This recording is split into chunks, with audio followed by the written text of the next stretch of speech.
सांगली महापालिका स्थायी समितीने दिलेल्या अर्थसंकल्पात महापौर धीरज सूर्यवंशी यांनी तब्बल 551 कोटींची वाढ करत 2026-27चा 1616 कोटी 62 लाखांचा अर्थसंकल्प केला अंतिम।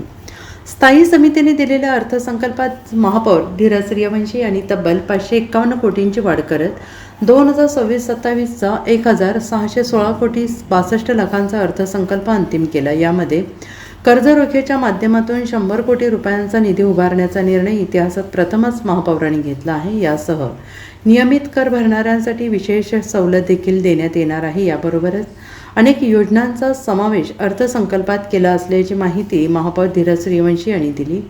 महापालिका प्रशासनाने 2026-27 स्थायी समितीला 1065 कोटी रुपयांचा अर्थसंकल्प सादर केला। स्थायी समितीचे सभापती अतुल माने यांनी 1173 कोटींचा अर्थसंकल्प 2026च्या महासभेत सादर केला होता। नगरसेवकांनी मांडलेल्या सूचनांसह अर्थसंकल्प अंतिम करण्याचे अधिकार महासभेने महापौर धीरज सूर्यवंशी यांना दिला होता। महापौरांनी यामध्ये तब्बल 551 कोटींची वाढ करून 1616 कोटींचा अर्थसंकल्प अंतिम केला। प्रशासनानं बजेट 1070 कोटीचं दिलं होतं।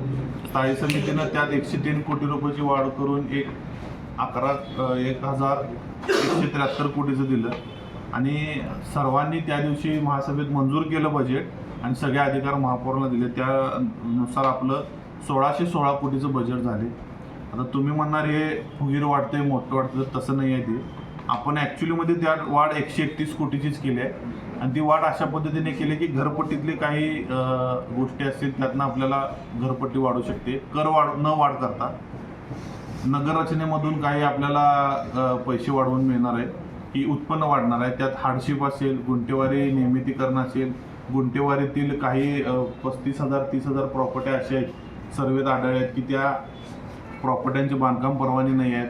कोणी बांधकाम परवाने घेतले त्यांचं कंप्लिशन नाही, त्यातले दंडातले ज्या रकमा आहेत त्या भराव्या लागतात। नागरिक गरीब असतात, पैशाची व्यवस्था नसते म्हणून ते थांबलेले असतात। त्यांना काही योजना काढून आपण ते पैसे भरून घेतले तर आपलं ते बजेट 131 कोटीचं आपण वाढवलेलं आहे। ते 300 कोटीचा जो विषय आहे वरचा ते बॉन्ड्स आपण जे महापालिकेचे बॉन्ड म्युन्सिपल बॉन्ड्स करणार आहेत त्याचे 100 कोटी आणि शहरी आव्हान निधी म्हणजे अर्बन चॅलेंज फंड 200 कोटी हे आपल्याला उत्पन्न येणार आहे, हे खर्ची पडणारे पैसे नाही।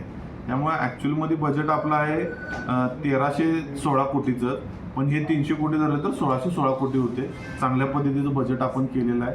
तिन्ही शहराचा समतोल विकास करून बजेट केलेलं आहे। तिन्ही शहरातील सगळ्या क्षेत्रातील लोकांसाठीचं हे बजेट आहे। Bureau report SPN Marathi Sangli.